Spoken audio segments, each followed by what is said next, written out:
I'm now going to hand over the dais to Mr. Vinod Grover. We have a very interesting presentation from Mr. Grover. Over to you, Mr. Grover. Ulrich-san, you can join us. Thank you.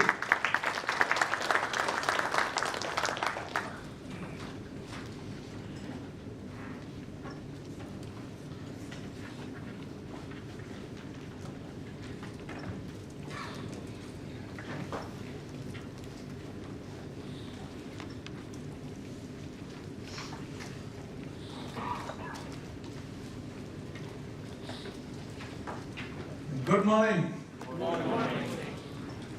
Well, I think we need a little more enthusiasm. And while you're sitting down, it's the way you can demonstrate enthusiasm is by at least saying an enthusiastic good morning, isn't it? So let's have a repeat, and this time let the hall and its walls reverberate a little. All right? Good morning. Good morning. Thank you.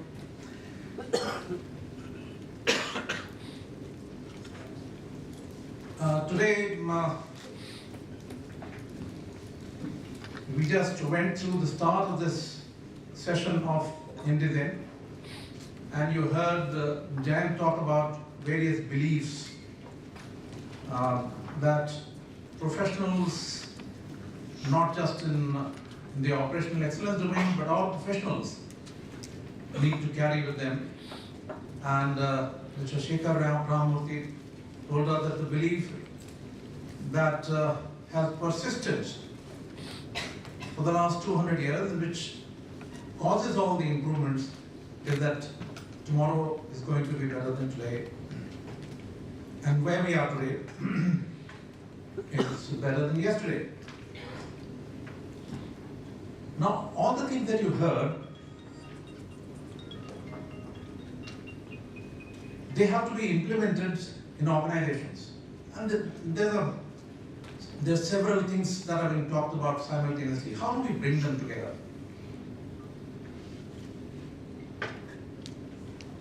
So what I'll be doing now is taking you through a little bit of consultant speak, but at the same time tell you that I have been in your profession. I worked in organizations for 25 years before I left as the president of the company. And this is the consultant world is my second profession. So I can relate to both. But as we start the session, what I'd like to do is to start with one of the stories that I read many, many years back in a book by Stephen Covey. I'm sure many of you have read it. The book is called The 7 Habits of Highly Effective People. How many of you have read? Can you please raise your hands? Wonderful. That's almost half the population here. Now this story is one of the earlier chapters, I think maybe the first chapter, where he talks of a Sunday morning in New York. And he says that on a Sunday morning in Tube Railway, which is the local railway network, it was a quiet day. On a working day and on a weekday it's very crowded. But on a Sunday morning it was relatively sparse, very few passengers and a very, very quiet train. And he says the train stopped at the station and a gentleman entered the compartment along with his 3 young children. The young children means 5 years and 3 years and so on. Now we visualize the scenario. It's an empty compartment, a lot of empty spaces and 3 young children. What would children naturally tend to do? Will they sit quietly on a bench, on a seat? Will they? What do they do? Any guess? No, they will do what the children do. Now, visualize the compartment where a few passengers are sitting down. Some of them are dozing away. Some of them are reading some newspaper, and these children enter the compartment and start their regular activity. They start jumping up and down, chasing each other, and generally making a lot of noise. Now, if you were a passenger in that compartment, what would this feel like? You're sitting quietly or napping away, and suddenly this commotion starts. What do you feel? What would be the initial feeling? Any guess? Most people get disturbed. It's a disturbance. They hope that's a temporary disturbance. But the children keep behaving the same way. They become bolder. The disturbance starts converting into annoyance. And it continues still further. Annoyance starts converting into anger. Now, somebody feels that it is the father's duty to control the behavior of the children, so he takes the initiative. He speaks up, says, you know what your children are doing? Shouldn't you be doing something to control their behavior? And the gentleman replies, perhaps you're right, I should be doing something, but we are all coming from a hospital where the mother of these children passed away a few hours back. And I don't know how to communicate this to the children and how to talk to them.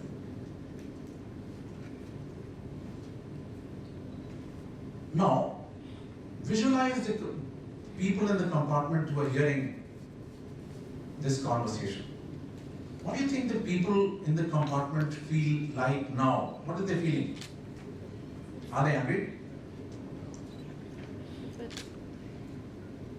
Are they angry anymore? What are they feeling? More like sympathy. Now, just look back for a few seconds. The same people and the same situation. Just a few seconds back, the people feeling in the compartment was feeling angry, disturbed, annoyed.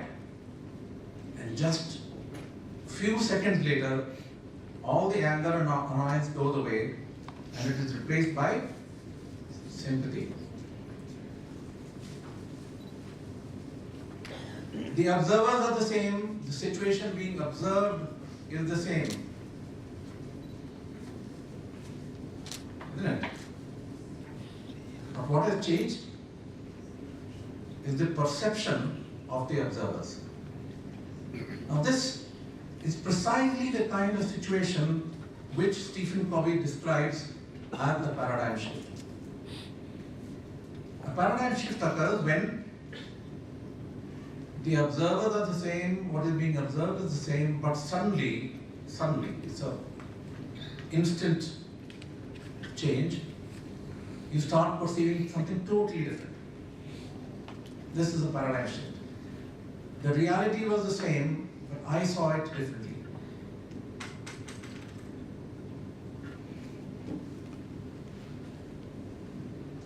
The Kaizen way to excellence also is derived from certain perceptions, certain ways of looking at things, and certain paradigms. What I'll be starting you off with is to share with you 4 paradigms that form the foundation, the thinking base of the Kaizen way to excellence.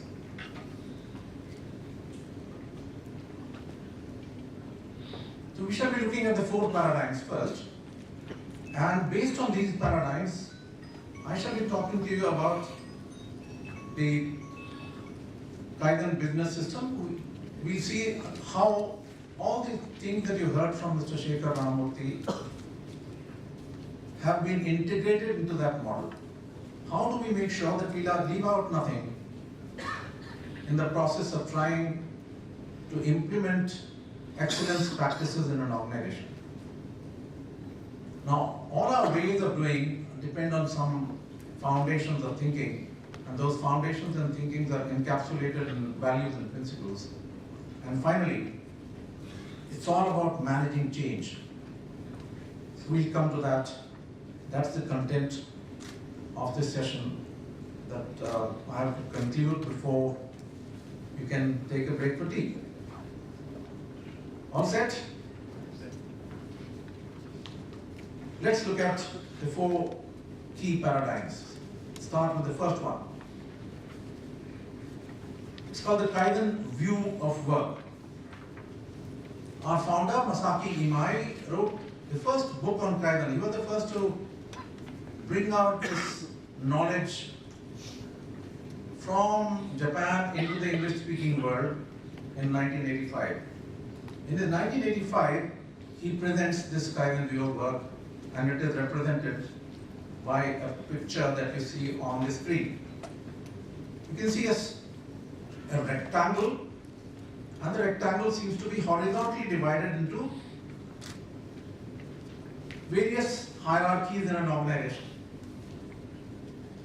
And the rectangle is divided into 2 parts. One is the blue part, and the other is the reddish kind of part.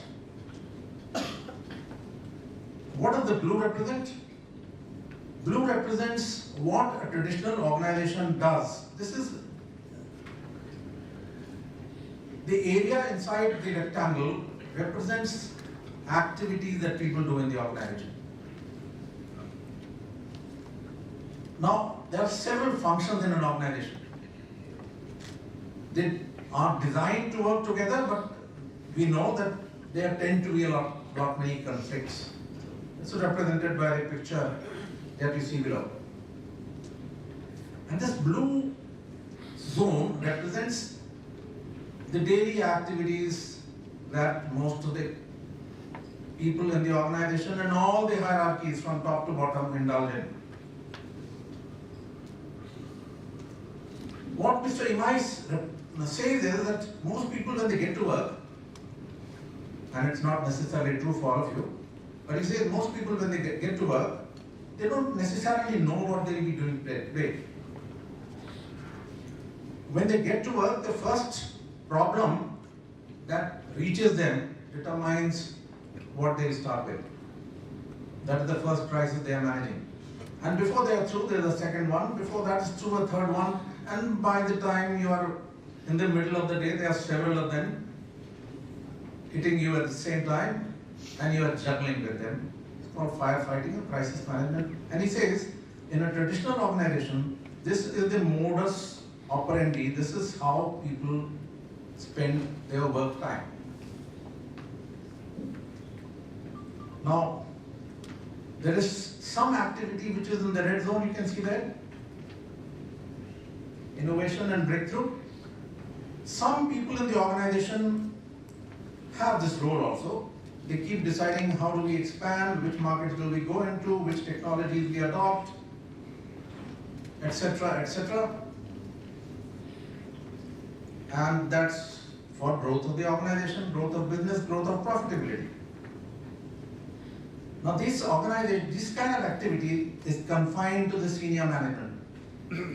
So he says these are the only 2 kind of activities that happen in an organization, in a traditional organization. Now, whether your organization belongs to this category can be understood if you go through the next few sentences, and if you feel that any of these activities happen in your organization, you are somewhat in the traditional mode.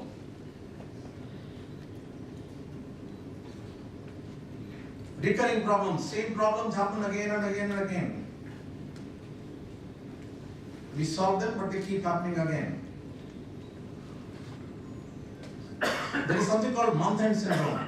A very large number of organizations face the month-end syndrome. You know what is month-end syndrome? A large part of sales happens, a large part of production happens, a large part of dispatches happen in the last week of the month, or last few days of the month. And in certain industries, which are in machine tool business, etc., in capital goods, there are quarter ends and year end and half year end syndromes. what you were able to achieve earlier, you are not able to achieve again. A lot of non-value adding activities, etc., etc. Now, if these symptoms are found in your organization, you are to some extent a traditional organization. So where do we go from here? Now the Kaizen way of looking at things is that we have to move from this picture to this picture. Now you'll see a lot of blue portion has been removed and replaced by a white band. Now what is that white band?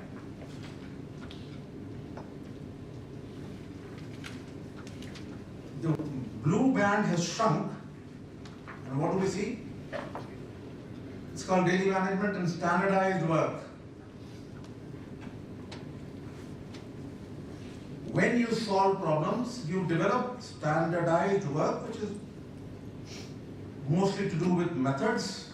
Of course, there are other elements to it. But in order to get there, you'll have to do something. You'll have to do problem solving, and problem solving by the root causes.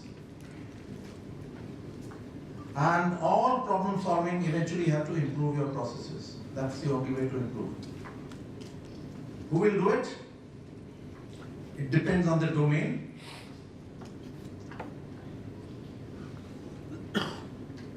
People at the shop floor, at the Gemba, at the level where the value is being added, they are responsible for improving their own work processes and creating standards. And at other levels, there are other activities which we are just coming to in a few seconds. But what is the goal? The goal of the organization is to keep shrinking the blue zone and keep increasing the white zone. Now the white zone is basically called the Kaizen zone. So that's the first perspective. First paradigm, which will go into constructing the model. What is the second paradigm? You can make improvements, but it does not necessarily guarantee that you will be able to sustain them. Now for sustenance, you need to do something called culture building, and Mr. Shekhar Ramamurthy spoke about culture building. Now, for many, many years, culture used to be a very amorphous kind of term. We would talk of culture, but we found it very difficult to define culture. Over the years, some realization has come on what is a culture, how can culture be built, and how can culture be transformed. To keep it short, the understanding that has been developed is a culture consists of routine habits, good and bad, that we have collectively in an organization. Does that make sense? We all have good and bad habits, and culture is repetitive behaviors that have become a habit. Let's take an example. When in India, when we meet somebody elder to us,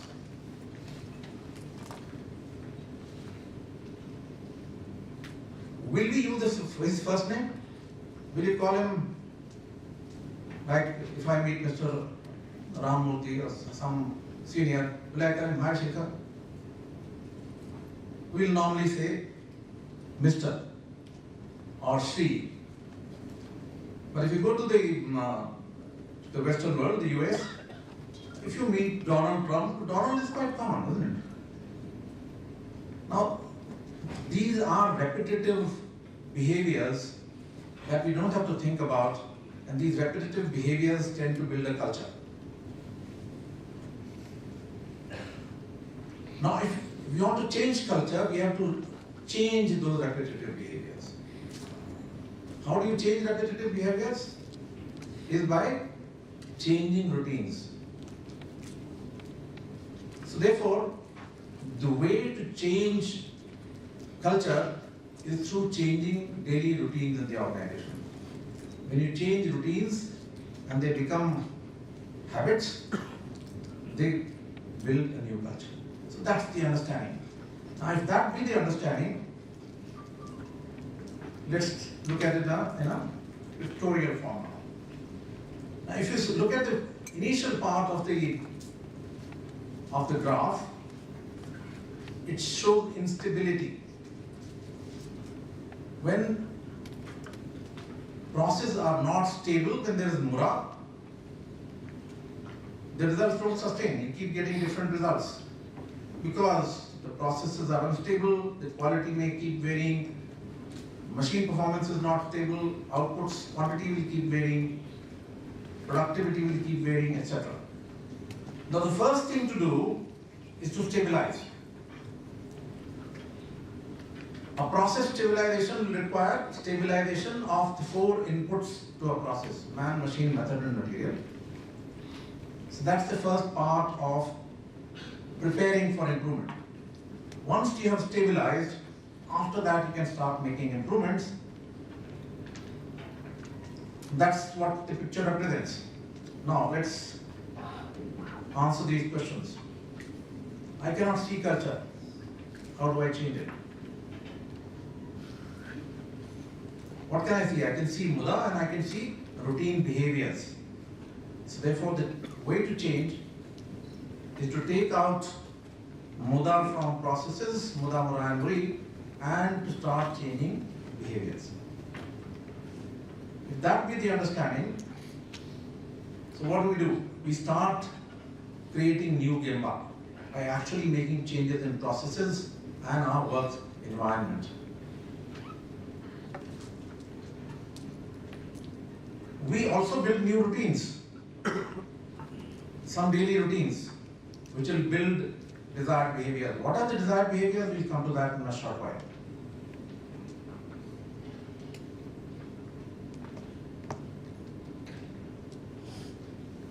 So the way to change culture is to change gemba, the workplace, in terms of the processes in the workplace and the work practices. Normally it starts off with 5 health and safety practices. And the second thing you do is you start changing routines. And when you start with both of them, if the right behaviors start developing, which they will, then you have to reinforce those behaviors by appropriate reward and recognition systems. When you do these 3 things consciously and systematically, you'll start building a desired culture. This is the way to build a culture. This is the second paradigm. Culture will not build by itself. There will be a strong leadership role required. So leaders have to be built, to be developed, to be able to play that role. That brings us to this third paradigm. What kind of leadership roles are required? And these leadership roles are essential conditions for success. Without that, no change will happen. And leadership does not necessarily mean the top level of the leadership in the organization. It means leadership at every level. At tier 1, supervisory level, tier 2, managers level, and tier 3, the top management, senior management level.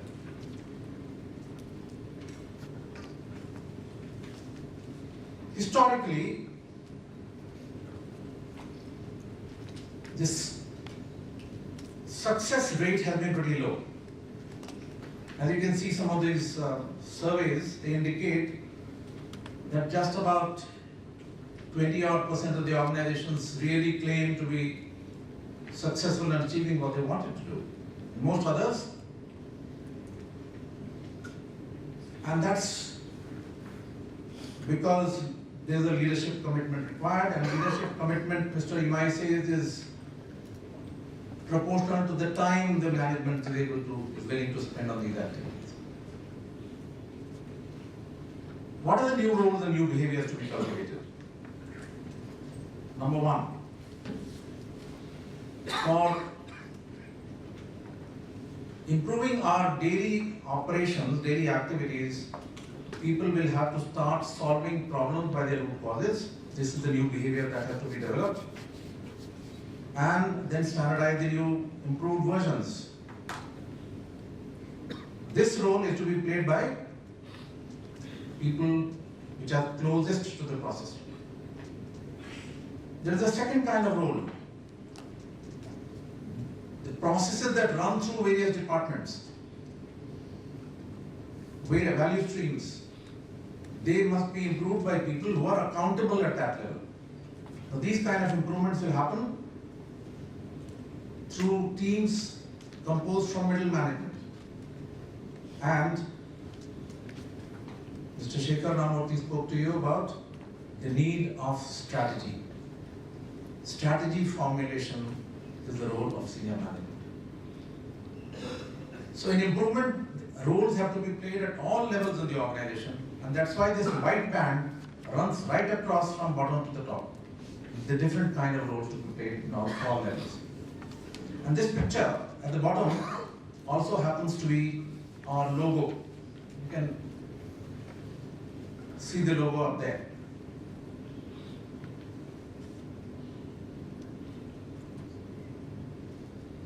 Now, without a strategy, nothing will happen.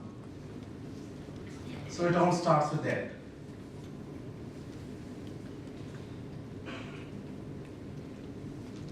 So what have there been three paradigms so far? Just do a recap. First paradigm was Kaizen view of work. What was the Kaizen view of work? We have to go away from firefighting, crisis management mode to problem solving mode. What was the second paradigm? If we want to sustain change, we have to build a suitable culture. What is the third paradigm? Without leadership commitment, no change can happen in an organization. So there's a leadership role required. Next comes to the fourth paradigm. The fourth paradigm is that the only way for improvement lies through process improvement through people. Let's illustrate this through looking at certain business excellence models which are most popular in the world. The first one is the Malcolm Baldrige model. This is popular in the US. Now, too much on this slide, but I want to bring your attention to the black arrow. Where does the black arrow point to? Process related improvements, operations focus. And there's the second arrow, which is talking about workforce engagement related issues, people related issues. So these two are prominently listed out in this model. Let's look at the EFQM model. This is popular in Europe. Now look carefully. The leadership role is at the left. That's where it starts from. And on the right is the KPIs that you have to improve. But how will they improve? Right in the center are processes. There is a saying that we have in Kaizen that results cannot be improved. The only thing that can be improved are the processes that deliver results. So that's why the processes are right at the center. If we want to change KPI results, we have to improve them, we must improve our processes. But who will improve processes? So process improvement is the key, and who will improve processes? It's the people who work with those processes. Let's look at another model. Now, this model was developed somewhere in 1988. It's called the Balanced Scorecard. It says traditionally we used to measure performance indicators only in financial terms. But Kaplan and company decided, and rightly so, that that's not an adequate representation of an organizational performance. They said performance indicators have to balance out, and the four perspectives that he talked about are the ones that you see on the four sides, but I want to bring your attention to internal business process, and at the bottom to learning and growth, which has to do with people. So what do we see? Let's also look at the balanced scorecard interrelationship between these four perspectives. Take your attention to internal process improvement through learning and growth of employees. Now, this will also help you go back a little to what Mr. Shekhar Ramamurthy talked about. He said eventually all that we do has to be consumer-centric and customer-centric, because that's where we get all our money from. All our business is because of them. And when we are successful with our customers, financial benefits will automatically accrue. So this is the cause-effect relationship that exists. So these are business excellence models.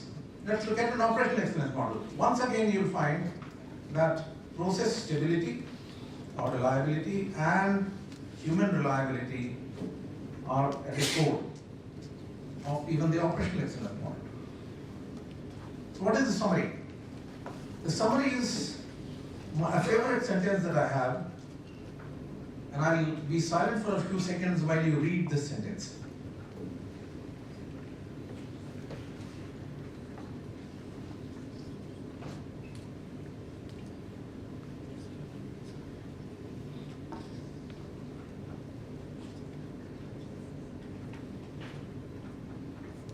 Say we get brilliant results from average people managing brilliant processes, and we observe that our competitors often get average results from brilliant people managing broken processes. So what is the implication?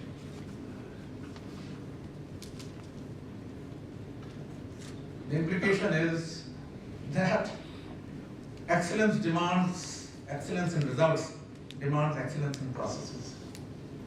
And excellence in processes can only be brought about by people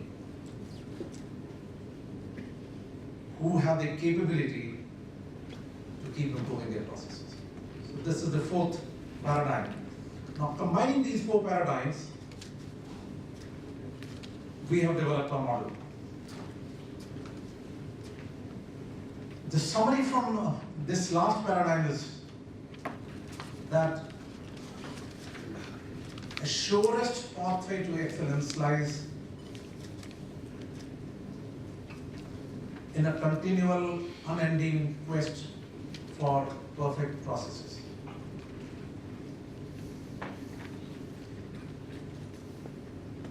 What is a perfect process? All of us come from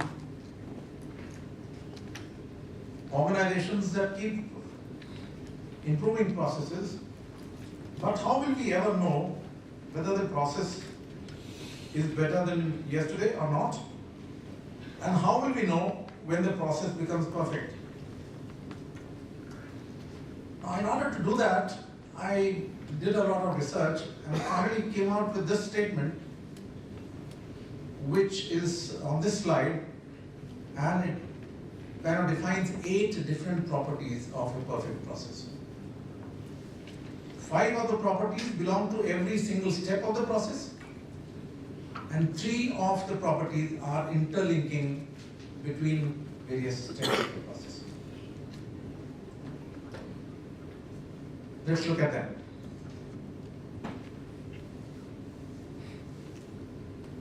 Now, let's all go back for a minute. What is the process? Process is simply defined as a sequence of activities which eventually convert an input into an output. An input comes from a supplier, internal or external, and output goes to a customer, internal or external. And our process is converting inputs to outputs. And there are a sequence of steps. Some of them sometimes are also in parallel.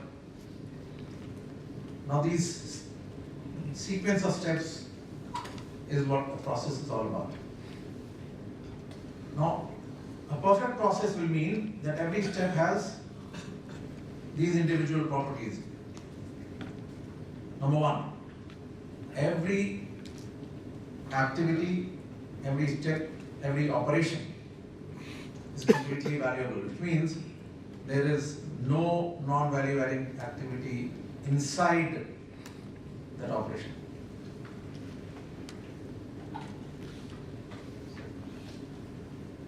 No muda. That's the first requirement. Second, this is, of course, lean is based on that philosophy, that thinking. Second is perfectly capable. You all know process capability. And you also understand what is Six Sigma. Six Sigma is when the variability of the process has been reduced to such an extent that you get maybe 3 ppm or something of non-conformance. So improving process capability is reducing mura. And this is what Six Sigma works on. Third, perfectly available. When I want to perform an operation, an activity, does the equipment on which I am wanting to perform, it is available to perform it. If it is not available, there will be muda of waiting. If the equipment has too much capacity, there will be muda of excess capacity. This is where the TPM philosophy starts working. Fourth, this talks of capacity. Do we have surplus capacity or shortage of capacity? If the shortage of capacity, again, the process is imperfect. If it's excess capacity, the process is again imperfect. This is where theory of constraints comes in. And today's world, we also want all processes to be green, all operations to be green. And either described as carbon neutral and water neutral. This is what the green movement wants. So these 5 properties in every operation. Next, how are they interconnected? By continuous flow. The meaning of flow in lean is simply this: there is no muda between operations. When we talked of completely valuable, the first step, we said no muda within an operation. Now we are talking of no muda between operations. No waiting, no transportation, no rework, etc., etc. This again is a core concern of lean. Pull. Pull means that every operation, every activity will happen only when the customer wants it. Not before, not faster, not more than the customer wants. Once again, part of the lean philosophy. And the 8th property is leveling. Leveling has to do with mura. Month-end syndrome is a representation of mura in demand. This also is taken care of by lean. This is called hygiene class. There's a methodology here. In this, of course, small session, we can't speak too much. But these 8 properties taken together define a perfect process. The good news is that everything that we are doing can be improved. The bad news is none of the processes that we work with will become perfect in your and my lifetime.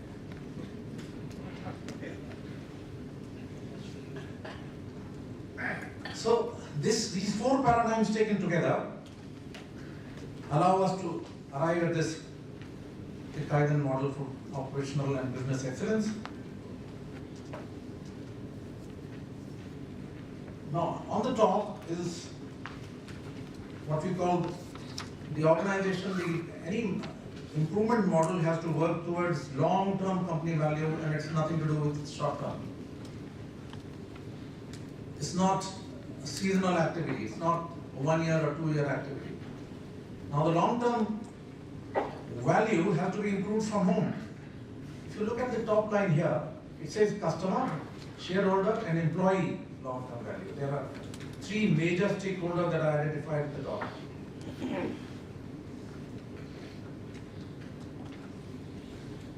Now, let's look at the 4 or 5 measurements right in the center of this model.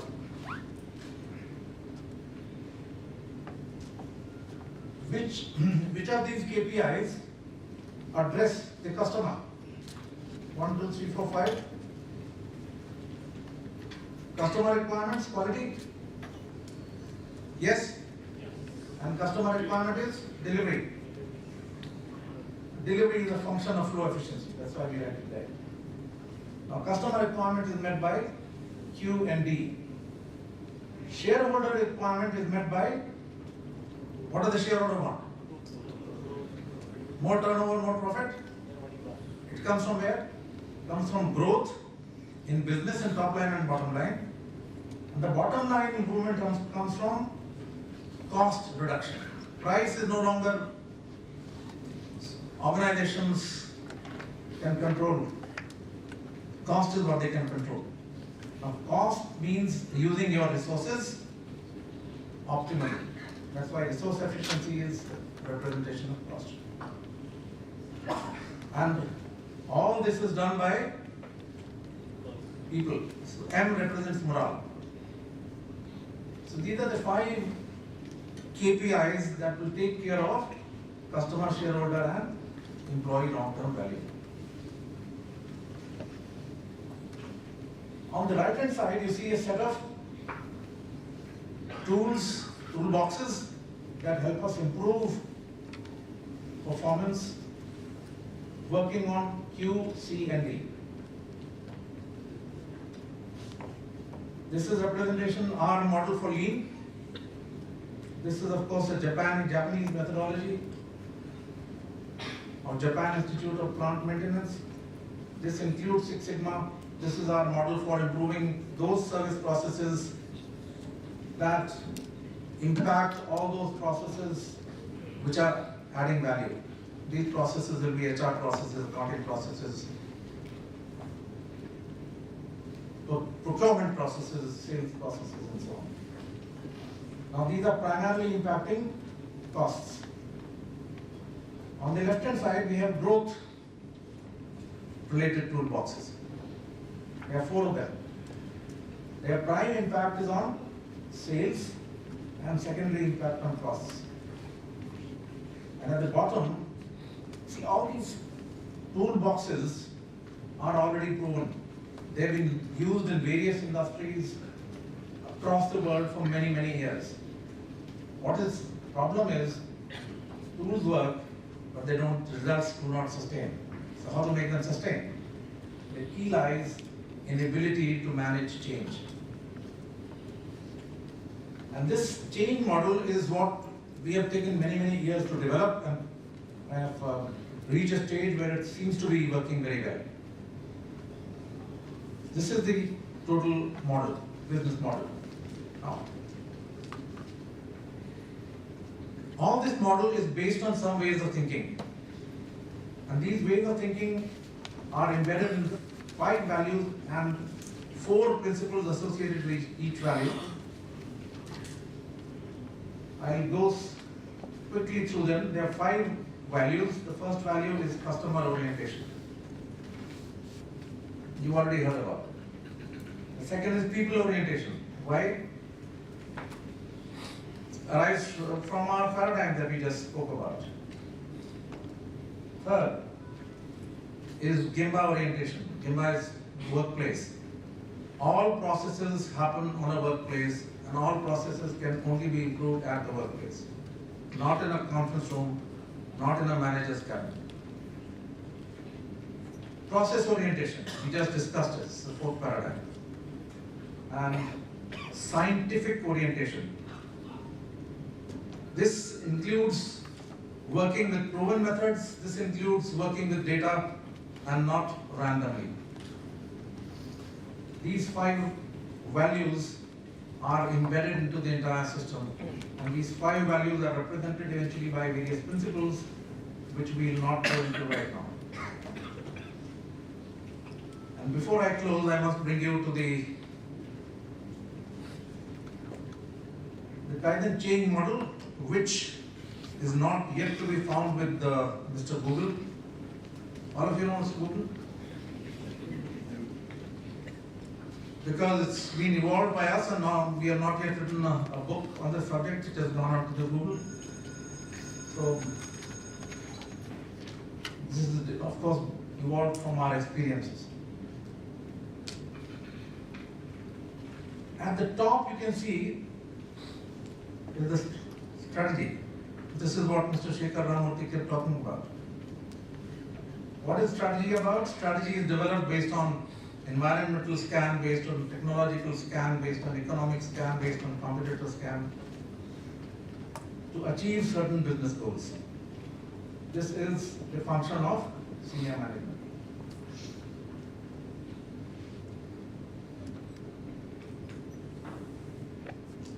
Now, if I want better results, improved business goals, I must improve processes. So therefore, I must select which processes have to improve, and that become planned improvement projects. And these planned improvement projects will involve process improvement. And this goes through a simple PDCA methodology. All of you know PDCA? Yes? Yes. I hope so, because many people used to keep telling me PDCA means please don't change anything. Now, this is how you improve processes. But now we want to sustain those processes, isn't it? So what do? We have a methodology, a set of tools called daily Kaizen. Now these set of tools are designed to do the what? To change Gemba behaviors and to build culture. And this goes through 4 levels. First, people must learn to see problems. The definition of problem? What is the problem? Simple definition of problem in Kaizen world is, a problem is deviation from expectations. And in many cases, we want people to work with standards, so any deviation from standards is a problem. Any deviation should become visible instantly so that it can be attacked. So the first instance, we have to create infrastructure which allows people to see problems quickly. Then we have to solve problems by the root causes. People capability for solving problems have to be developed. Number 3, whatever they are solving, how will they sustain them? There are a host of techniques included there. And finally, when first 3 levels are reactive levels. You're reacting to problems. When you keep reacting to problems regularly, your processes should start stabilizing. When you have stable processes and the amount of crisis has reduced, people's capability still exists. So this is the stage when you give proactive targets to people. And the same capabilities that were solving problems will now be, you are deliberately creating problems now by giving stiffer targets. So that's the 4th level. This won't happen by itself. Leaders have to make it happen. So that's why we have leaders pack. The job is to develop leadership for managing change. This also goes through 4 levels. Learn to change yourself first, then lead the change. A host of techniques have been put into place to make this happen. And control the change, make sure that you are able to get to the business goals. And number 4 is direct the change. Now direction includes strategy planning. That's leadership role. And finally, if all this has to happen in an organization, we have to be able to create an infrastructure within an organization where all these activities can be supported by requisite expertise. There are 8 roles to support this transformation process, and these 8 roles also have been divided into 4 levels: starting, developing, maturing, and autonomous. At this stage, an organization should be able to do everything autonomously and make it a way of life. Now, this is an overall model, but the daily Kaizen primarily belongs to the levels that they came up, and there are a host of activities included in every level. Leaders Kaizen belongs to the top-down domain, and a host of activities are built into every level.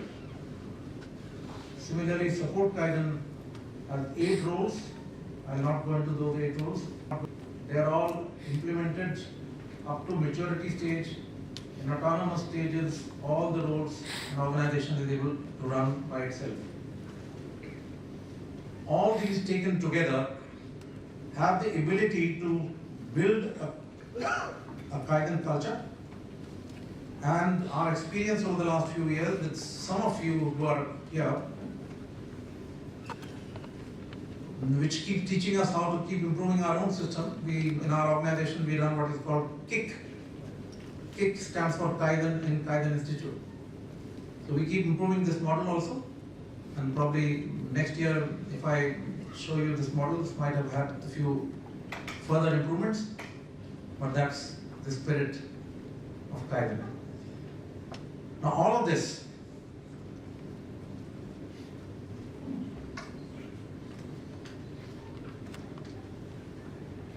if all this is taken as a burden, as extra load, the chances that you will succeed are not so good. Only when you start having fun in the activities that we do,